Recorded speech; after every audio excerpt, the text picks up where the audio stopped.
Inspection Express is no doubt the leader when it comes to streamlining property management tasks for landlords and property managers to save time and increase efficiency, particularly with their paperless inspection system.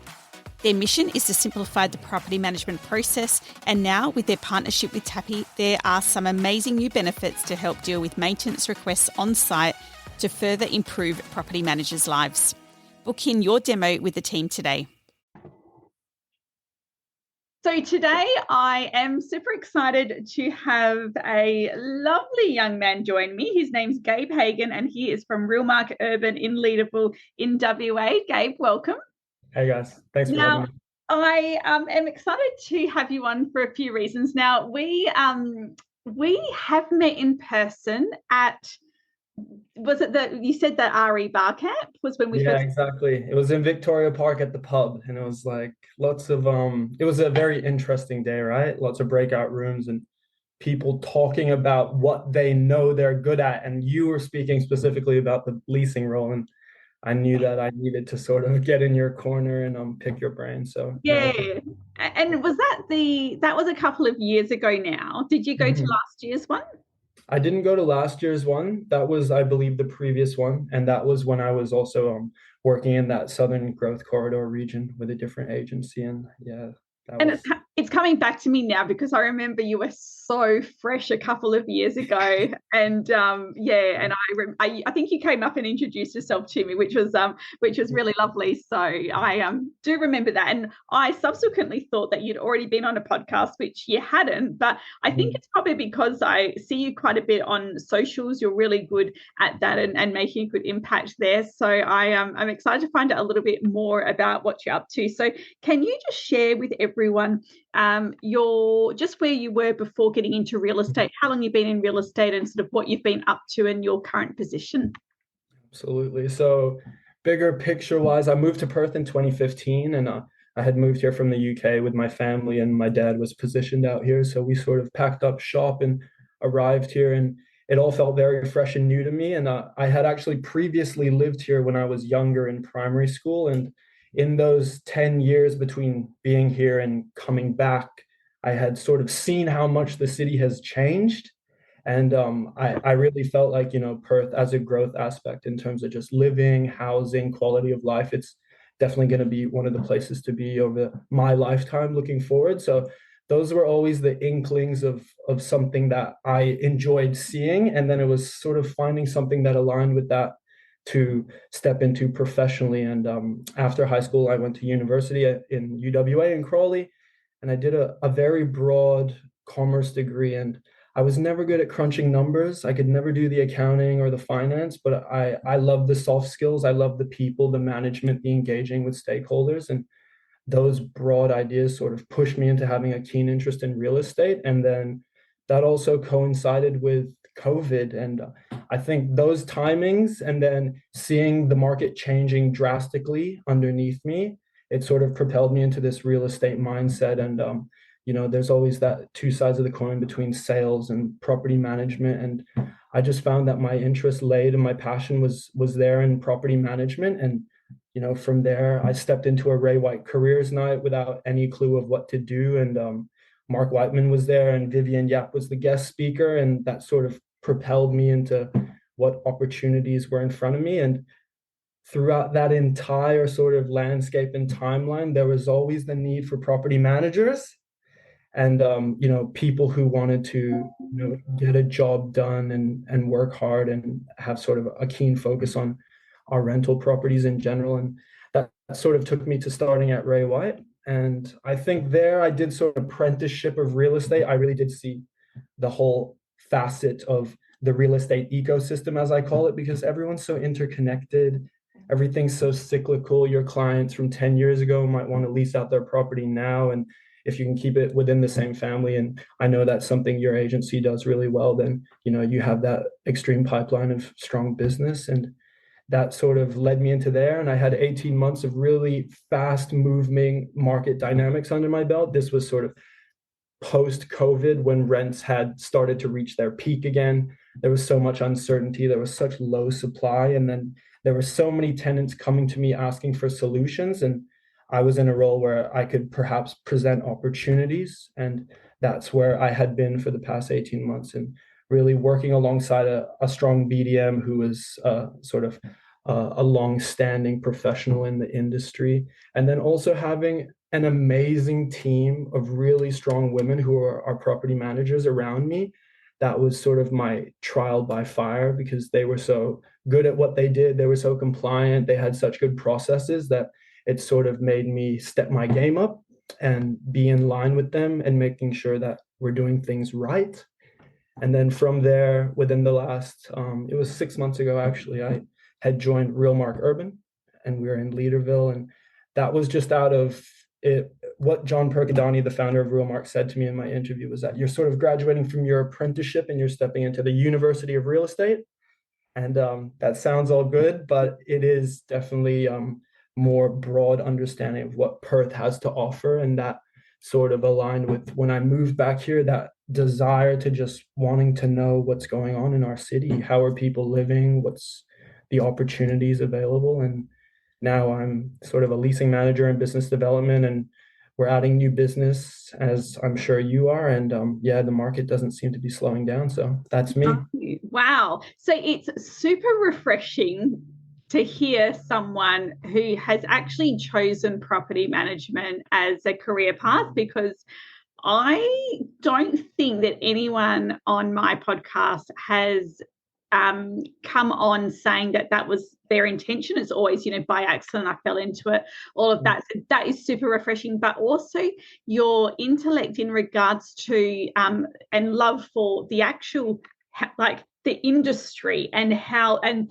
the and that's really coming from your uni days, I think. But the whole cycle of real estate and the economy and all of that is actually really really cool, and a really cool interest, and that's going to take you very far with a lot of options in the real estate industry as well moving forward. So I mean, I can actually, if I was going to have a crystal ball, I'm going to tell you that at some stage you're going to be back at uni, and I reckon you'll be back doing a valuation course. That's where I see it going, because that's, that's where all those stats come in. So that will be a very interesting field for you to get into one day. Now, talk to me about the BDM to leasing. I'm going to ask you a couple of hard questions, but I reckon that they're good to help other people in the same position answer. So my first question is, because you haven't actually worked as a property manager, how do you find that affects your role? What are the advantages of not having that property management experience and being a leasing consultant and BDM? Question. And I think just to hark back on one point you said, coming from the uni days and that cyclical thing, I think it also comes from Perth specifically. Sort of, we have this strong knowledge sharing basis that extends beyond the agency walls. And it was like when I came into RE Bar Camp and you were sharing all of your secrets, and it's not as if you were holding them for yourself and there wasn't enough business to go around. It really is, everyone's sort of engaging. I'm not sure if that's a Perth thing or if it's just, the community we have locally, but that was something that I had noted. But yes, in terms of the leasing, I like to say to our investors, and this is something I believe when I'm sort of engaging a new client and speaking about the spectrum of our service, I like to say that we have sort of a tailored service and we have experts in each sort of corner of the full spectrum service. And throughout the entire process of your sort of property management timeline, you're going to have an expert in your corner the entire way through. And often we're working together. And I like to sort of personify the fact that, I have the leasing expertise and the preparation of the property, taking it to market. And that coincides with securing a good tenant, which then allows the property manager, who's even more so an expert in terms of their experience, their knowledge, their understanding, how they deal with their clients. And then that will translate into a smooth transition into their high level service. And then on top of that, we have our directors and our business owners as well, who are sort of overseeing that entire ecosystem. And I like to tell people, you could have one person that does everything, or you can have three people with 300% more experience, hands-on approach, and just the ability to be communicative and be in their pocket if they ever need a call or a text. And that's what I like to say to them as well. And I did start in an assistant property management role, so I've got about 50 to 100 PCRs under my belt. So I definitely have a bit of expertise in terms of I am aligned with them in their understanding of the service. But realistically, at the end of the day, I think the most important thing is when I'm engaging a client or I'm speaking about how well we can do for them, it's the fact that I know the service that I'm explaining is one in which we can actually follow through and provide. And I think without having those people who I know to be experts and who actually teach me things on a daily basis, it wouldn't allow me to, say the things I'm saying and believe them. And I think that is the critical factor.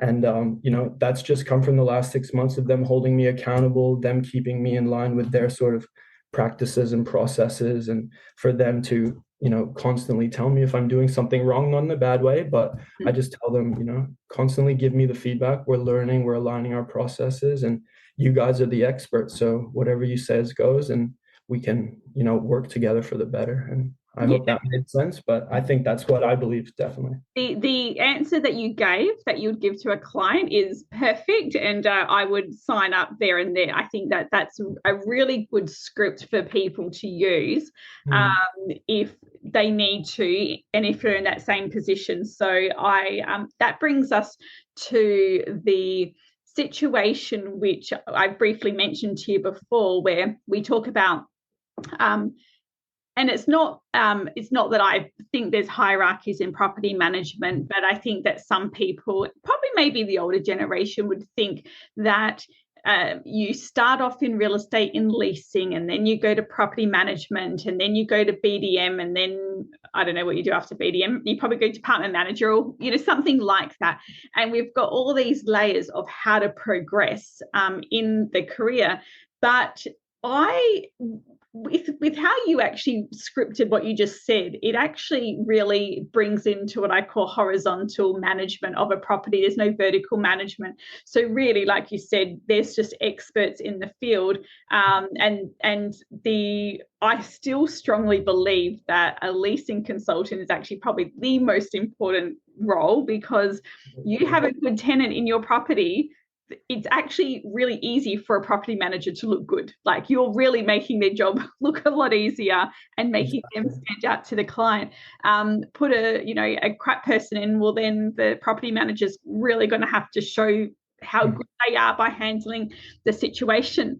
One thing that it's curious for me, and it's only because I don't have a leasing consultant. However, down the track, I think it's something that I would like to do. But the reason why we don't is because the property managers are a bit controlling with who they put into the property. So can you talk to me about what it actually looks like, what the client experience looks like when they come through you? So like, when it comes to new management, advertising, home opens, applications, can you just go through that pipeline for me? Absolutely. So essentially, we'll engage them. Perhaps it's through a referral or something of that nature. And then we will give them sort of our preliminary information, of course. And then from the time the management authority is signed, and then to the point where perhaps the property settles or it's leased, we're doing our sort of pre-leasing compliance check, making sure that all the things we can do to reduce those days vacant are, maximized. And then I like to say from there, it's, you have me in your corner from the inception of the management agreement until the lease is signed and beyond that. But I'm working on, maximizing your returns in that period. And then personally, it's been a teething process, not in a bad way, but it's more just over the last 6 months, I've really been focusing on learning the personality traits of my personal property managers, because, once you know who a person is, you know what makes them steam out of their ears, you know what makes them smile. It's so easy to put people that are aligned with them. And I think as well that the market, with the volume of applicants we're getting, it actually permits to have that choice and to have that mindfulness, as opposed to, if you're only getting 1 or 2 applications, you obviously have to do what you got to do. But now, since the market permits it, it really has been over the last 6 months, sort of aligning my personal traits with those people, and then making sure that the information that translates on the paper is aligned with them. And then having those conversations where there's only so much information you can put on a piece of paper in an application. There's so much more in terms of that personal engagement at the home open that is of paramount importance. And I think one of the most important tasks I've focused on as well in my leasing is introducing that human touch back into the market, because there is no element of personalization in the leasing right now. Everything's done online. You can view, you can apply for a home. You don't even need to speak to an agent. You literally click a button and it puts the information in front of them. No one gets their time to have their questions answered. And all they need to do is just get the right information once. And then I think supporting the applicant and then aligning it with the property manager, that's just going to push forward, like you said, into making the property manager look smooth, into having the easiest deal moving forward.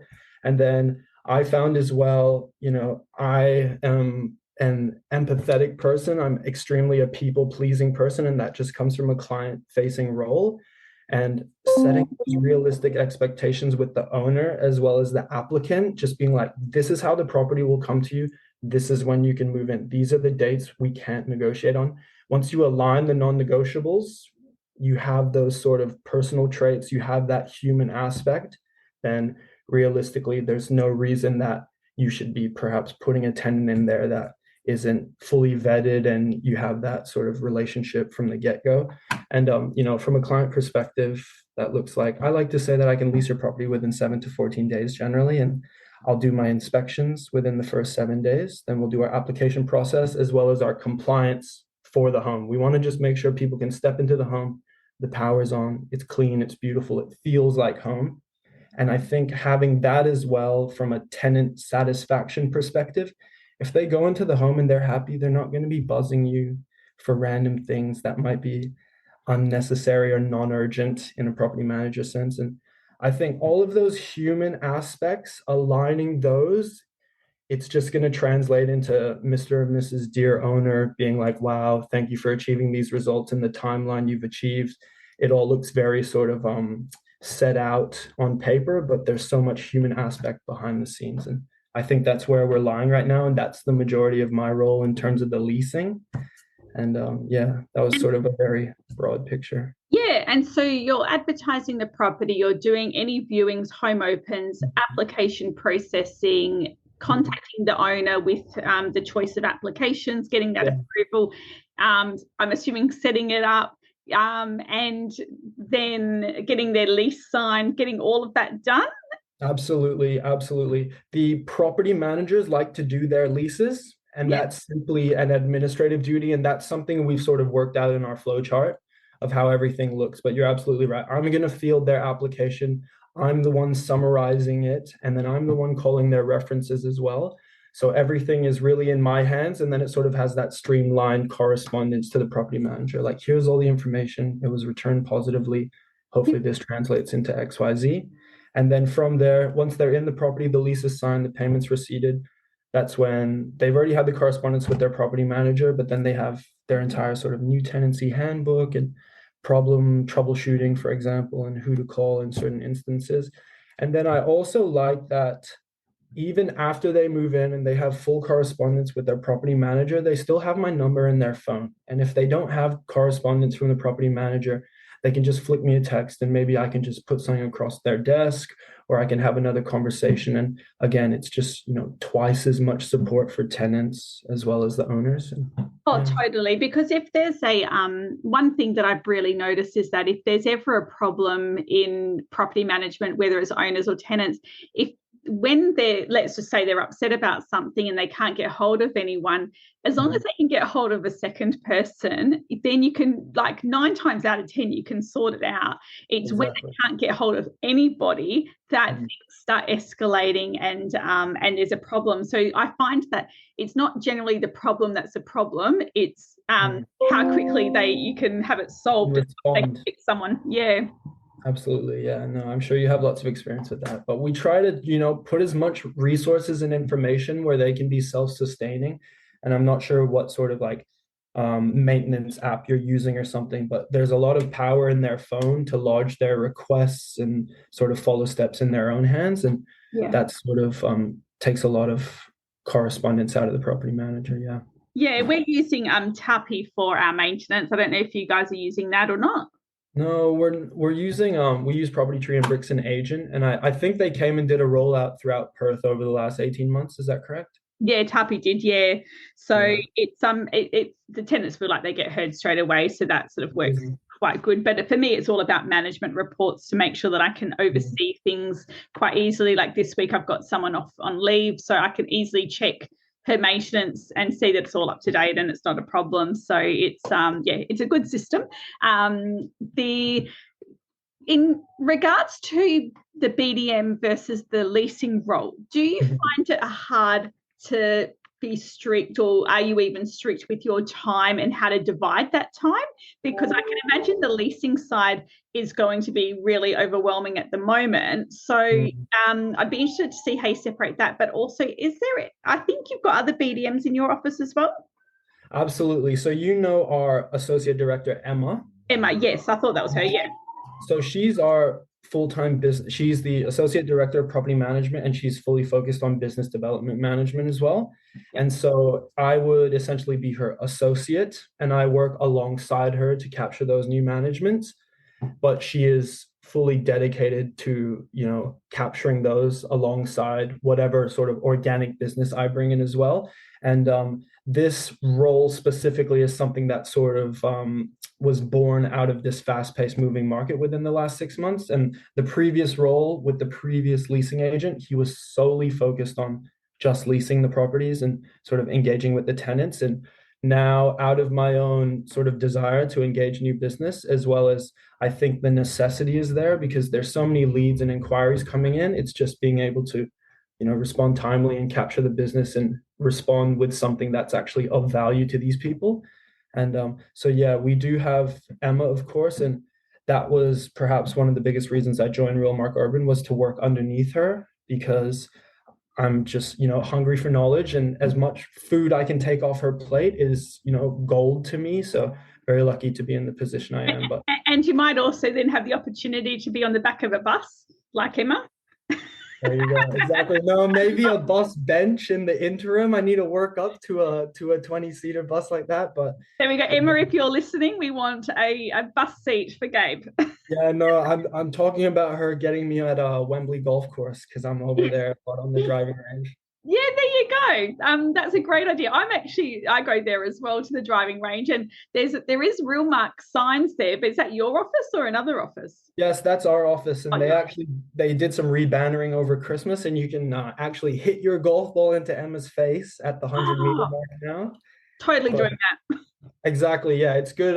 It's good for me. I can go there after a hard day's at work and just smash some. But no, Absolutely. we're lucky to have really good branding, and yeah, you can't miss Emma, which is it's one of the most important things, right? Sort of getting your foot in the door, and then it's sort of how good you are at what you do that would capture the business. But yeah, I'll work on that. Thanks for that. So with the duties then for BDM, are you disciplined with like what you do each week to work towards that BDM? Is that how you're managing it? Absolutely. So it was quite an arduous process finding that balance between I'm going to use return on investment, but it's not specifically monetary.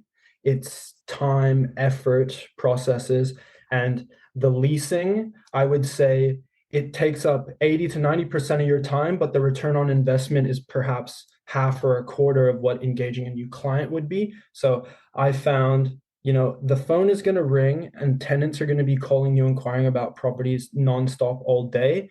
And with the direction of Emma, because she said she had gone through the same thing when she first started, she's like, you need to find time to dedicate to specific tasks and give yourself the ability to miss a phone call in the mindfulness that you will call them back at another specific time.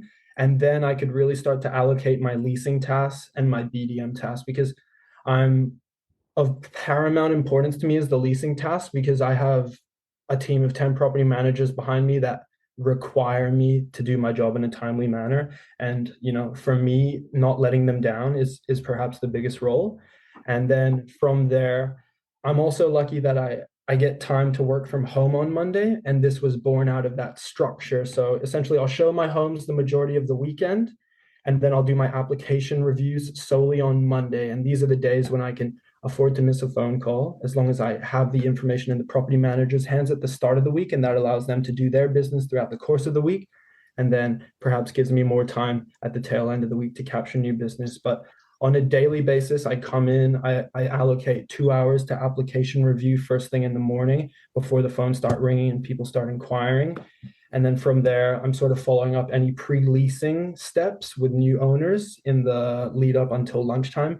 And then from there, I'm sending out appraisals for our referral partners. I'm setting up meetings to engage clients for new business. And then I will schedule those all on a day accordingly. And, realistically, I'm scheduled to work 8:30 to 5, but I feel like I extend my reach beyond those times. And I know you do the same. You always talk about how you're driving your kids to Adventure World, but you got your client on the phone, for example. And that's one of the things of BDM. So scheduling meetings in the evening. And from there, I like to just have all of our referral partners, our agents, knowing that we're sort of in touch with their clients and no leads are being left unturned. And then that sort of translates into my afternoons where I'm doing external appointments, maybe meeting owners or showing properties and things of that nature. And then there's 100 other tasks that sort of slot themselves in between there. But in terms of my structure and allowing myself specific time, that's what it looks like to me. Yeah, well, it sounds very well organized. I mean, I will share a secret. I'm not that organized in my role, and it's good. I mean, like, while you've got that leasing role and then the new management, mine, it might be the new management and then the actual looking after the staff, for example. So I find that that's something that does need to be tweaked a lot. But for me, my best what makes me feel more organized is when my social media is up to date, which I know is not a priority for a lot of people, but I feel uneasy if I have not got that. That's something scheduled. So for me, I just make sure I do it first thing in the morning. And I do have some scheduling in as well on the off chance that I forget, but a lot of my stuff's actually more ad hoc. But what I was saying, I was actually saying to my partner the other day, that what I think people get wrong, this is not property management, this is just in life in general, is that, and I say this because I've got teenage children, so I can see how they're going to grow up, but it's like you need to sometimes do hard things now. And when I say hard, I mean, work your ass off now so that you can have an easier life, an easier career, which is sort of what you're doing, prepping yourself to, to be successful in that area. But a lot of people are taking the easy road now, and that's going to make their future harder. And so that's what it came because I was on Saturday, it was 4:00, and I was out at a random hotel in Northbridge in the foyer meeting a buyer's agent that had come over from Sydney for 24 hours. Now, in my mind, I was like, really, really do not feel like being here. Like, I've got so many other things I could be doing. My kids were at home. That was just not an idea of a fun activity for the weekend. But a lot of people would say, absolutely not. I don't make appointments on the weekend, or I don't do this, don't do that. But the thing is that by me doing that appointment actually turned out to be a very, very good appointment with a lot of contacts, and he's connected with a lot of people that's actually going to pay off for me. But I had to, do something that I didn't really want to do for a future. So I guess my point is that, there's a lot of people that don't have that same mentality, and I love hearing you talk because you're younger, but you still have that real hard work mentality, which I feel like it's dying a little bit. Like, I don't know about your mates, what they're like, or whether you're all just the same and you're surround yourself with the same mentality. But I don't know, there's people out there that are just like trying to cruise through life, and it's like, no, don't cruise through life because your future's going to be too hard.